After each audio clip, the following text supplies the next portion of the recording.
As Susan was explaining to us a little bit earlier, the theme for the month of August in our worship services will be formation. We'll explore the ways that each person develops in character and personality and beliefs throughout our lives. But that word formation can be a little bit misleading. It suggests the creation and completion of something. I think for me, I tend to think of the formation of clay into a sculpture that's then done. But formation of people, formation of ourselves, is never completed until we die. And I suppose some people might even say even after we die, formation continues then. We evolve in character. There's no finished product. We tend to think of life in these very particular stages of childhood and adulthood and seniorhood.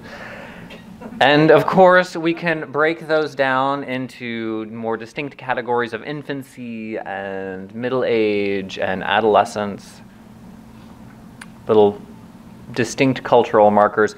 My best friend I just talked to this week he turned 38 a couple of weeks ago, and he is freaking out because 38, I know, means that 40 is around the corner and an undeniable fact. For some reason, 38 is this magical number. So for my friend's sake and for all of our sakes, I'm inviting us to let go of some of those culturally created benchmarks, to see formation as a more fluid, lifelong process. I've actually, as I was thinking, started embracing formation as more of a natural process that we could see in nature, sort of like a sedimentary building up of a riverbed or an erosive force of wind or water that gradually cleans out and cuts to the core of things. Or maybe stalactites in a cave that slowly, incredibly slowly, evolve over time. They're never fully formed. We're never fully formed, even when it's so slow that it appears that all things have stopped. It's never completely done, nor is it one way, a constant building up of character. Developing into more compassionate human beings doesn't just happen automatically with the progression of time. It takes work. And challenges can knock us off course. There's this pervasive lie in our popular culture that people say to one another in times of struggle. They say that that which doesn't kill you only makes you stronger. Of course, it's well intended, but it is incredibly naive. Even in the best of circumstances, life is bound to throw you some curveballs, and some of them will not be growth opportunities. Some will, in fact, diminish your character and diminish your soul. Sometimes life deals devastating blows. Sometimes they're more mundane challenges, but try as we might, those challenges don't make us better people, they just make us callous. So I'm not here to sell you a story of sunshine and rainbows, of easy progression through life. Anger is sometimes a reasonable and okay response to the mess that life has in store, but eventually, we're called to set aside that anger and to learn what we can from our experience. It's not always going to happen. Life's challenges don't always make us stronger. But still we choose to do our best to learn what we can when we can. As I was thinking about formation as a lifelong process, I was reminded of this movie, The Best Exotic Marigold Hotel. I'm sure it sounds like many of you have seen it. I watched it again Thursday night. And I was glad I did, because it actually merits a second viewing. It's chocked full with these little truths about formation and lifelong learning. If you haven't seen it, the movie is about several British retirees who travel to India to live out their retirement in what has been advertised as this beautiful, newly restored resort hotel. And they have all ended up there as a fallback plan. Some of them sort of poorly invested their retirement savings and were running out of money. Others needed some inexpensive and quick medical treatment, which they could find in India. But it's thought of as a creative solution to their retirement challenges, instead of the retirement in England that they had imagined.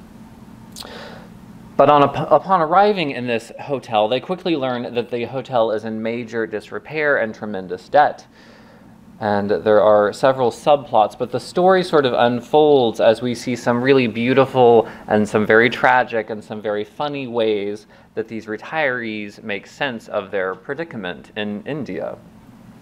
In one of the scenes, the character describes adjusting to her new life there, and she says, "The intensity of the colors and sounds and smells can be overwhelming."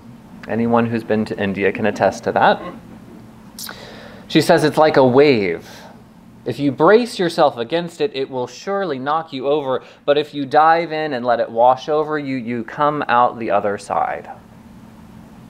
I love that metaphor for the intensity of India and the sense of adventure in life. And most of the challenges we face are inevitable. There's no running away. There's no bracing yourself against them. Sometimes you just have to dive in and know that you will come out the other side. One of the more interesting subplots, I think, in the movie is the evolution of a married couple and their relationship. From the very beginning, you can get the sense that these two have a different perspective on the world. And as they get to India, you see one of them, the man is thrilled, he's excited, he's visiting exotic temples and loving the cuisine, but she becomes more and more reclusive and resentful of the different culture and the predicament that they're in. And they finally have a fight, and she's railing against all things Indian in this incredibly disrespectful way. And he says, "Listen to yourself. Can you even hear yourself?" And it's a totally minor line in the movie, but I was really struck by it. And she was taken aback, and it appears that she really didn't know how she had become this angry person. It made me wonder about myself in those challenging moments when all that comes to my mind or to my lips are complaints, when all I see before me is a problem. It's such a powerful question. Listen to yourself. Can you even hear yourself?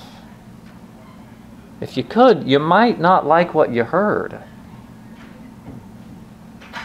It's a reminder that no matter what age we are, each new situation we encounter can be seen as an adventure or a source of fear and resentment. A lot of the way we respond to those circumstances is unconscious, though. We've deeply embedded habits that we've rehearsed over and over and over again. But fortunately, that's not the end of the line. We human beings have the great gift of choice in our actions and sometimes in our emotions if we try really hard. Though it's difficult, we can change the pattern of our responses to the world we encounter by bringing awareness and intention to our emotional lives. Instead of fear, we can choose awe and wonder. Instead of experiencing life as a series of painful obstacles, we can embrace a sense of adventure. It seems to me that a large part of an adventurous attitude comes with understanding that we don't have all the answers. I think for me, one of the most incredibly unattractive qualities is smugness. And I think it's a bad rap that gets placed on teenagers a lot, of having this air about them. You can't tell her anything. She knows it all. But I think it's fascinating that that's the exact same stereotype that gets placed on senior citizens. You can't tell her anything. She knows it all. Like most stereotypes, perhaps it has more to do with an individual than with an age. So in the movie that I was talking about, there's this wonderful saying. I think it's in all the previews and everything. And it evolves throughout the movie and takes on new meaning. The saying is, everything will be all right in the end. So if it's not all right, it's not the end. And it all begins as a joke as these incredibly frustrated hotel guests come to the manager and he says, "It will all be all right," and they don't take it so well. But by the end of the movie, you see all of the characters sort of embracing this truth in their own ways. It's not to suggest that everything will always be easy or all right, but it suggests that there is always an opportunity for things to change. The saying broadens the context of the immediate problem. It seems that putting our challenges into a broader context is one of the most powerful ways to see life as an adventure. Whether the context is a sense of time, or a sense of theology, or seeing our particular experience as part of a bigger picture, somehow opens our hearts and minds to deeper learning and formation. There's a great story from the wisdom tradition of King Solomon that sort of has to do with this time perspective. I've used it with children's stories before, but I think it's completely lost on them. And sometimes I think it's completely lost on me at my age. But it's a tremendous story, and it has a great message for context. So one day, Solomon decided that he would give his highest and most trusted minister a challenge. It was actually an impossible challenge. He called in his priest and said to him, "There's a certain ring that I want to wear, or that I want you to find for me. I want to wear it at Sukkot, which is a Jewish holiday. It gives you about 6 months to find this ring for me." And the priest dutifully says, "Of course, if it exists anywhere on earth, Your Majesty, I will find it for you and bring it to you." Then he realized the enormity of his commitment that he had just made. And the priest asked, "What exactly is this ring that you're looking for, my king?" And Solomon says, "It has magic powers. If a happy man looks at it, he becomes sad, and if a sad man looks at it, he becomes happy." And of course, he knew that no ring like this existed in the world. It was an impossible task. It was a test to humble this priest.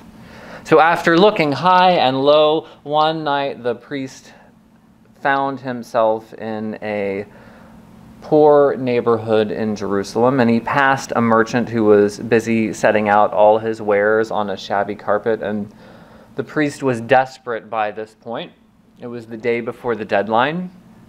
He said, "Have you by any chance heard of a magic ring that makes the happy wearer forget his joys, or the broken-hearted wearer forget his sorrows?" Then the merchant pulled out a simple, small gold ring from his bag there, and he engraved something on it. And once he read the words, all the priest could do was smile. That night in Jerusalem, the entire city celebrated this coming holiday, and everyone gathered round as Solomon called for his priest. "Well, my friend, have you found what I sent you for?" And all the ministers gathered and smiled and laughed, and Solomon smiled himself. At everyone's surprise, the priest pulled out the simple gold ring and declared, "Here it is, Your Majesty." As soon as Solomon read the inscription, the smile vanished from his face. Inside the ring, the jeweler had written the simple phrase, "This too shall pass." In that moment, Solomon learned perhaps the most valuable lesson of all. He realized that all his wisdom and his fabulous wealth and tremendous power were fleeting things. You've probably heard this expression before, this too shall pass, and you've probably used it. And there are a lot of different stories of its origin, but I like this one. Placing the current moment, even our whole life's accomplishments, in a broader context helps transform them from simple pleasure or pain into opportunities for learning. The knowledge that this too shall pass offers a soothing encouragement in our trials, and it also offers a dose of reality to our prideful moments of superiority. Now, time isn't the only context that helps our journeys. For a lot of people, the broad is a theological one. I recently watched a documentary called Raw Faith. It's about the last year of a ministry for the Reverend Marilyn Sewell, in her church in Portland, Oregon. It's a particular interesting movie if you want to see a look at ministry. It's very different from mine, but anyway, one of the scenes in this movie, in a very moving scene, she discusses her giving her life over to God every day, every morning when she wakes up. This is her prayer life, to give her life over to God. Of course, in that same scene, she follows up with a clarification that she's not sure if God exists. But she does believe that there is a general good direction or force in the world. And when she can surrender her own agenda to being a part of that larger movement, life makes more sense. It's a really beautiful scene and a wonderful description of living a life as a Unitarian Universalist with profound faith. Now, having a broader context can make all the difference in the world when we come across challenges and triumphs. For some, it may be time. For some, it's theology. For some, is living with God and the world. For some people, it's finding reassurance in the fecundity of nature, that we're part of this natural, beautiful creation of life. We Unitarian Universalists tend to be pretty light on theology. There are lots of questions, but we do hold some truths pretty strongly. We believe that creation is good, that the world around us is good. We believe that human beings are good. It becomes our task then to keep sight of that goodness and to carry out our lives as a journey toward appreciating it. In just a moment, we're going to sing the hymn, For All That Is Our Life. You've heard me say this before. I have a little bit of a love-hate relationship with this particular hymn. A lot of people like it, including myself, because it's so inclusive and diverse in its description of our life journeys, but it's so positive too. The thing that I don't like about it, though, is that it comes dangerously close to that cliche that I mentioned earlier, that that which doesn't kill us only makes us stronger. Formation is not simple or easy. Not everything that happens to you is going to be good or even useful. Sometimes life damages us. But still, even with that knowledge, we're called to learn what we can when we can. So I offer you an invitation this month to see formation, to see your own formation as a natural and gradual process. Like a sedimentary building up or an erosive cleaning out and cutting to the core of things, ever evolving round and round, never fully formed, every day a new possibility. Amen.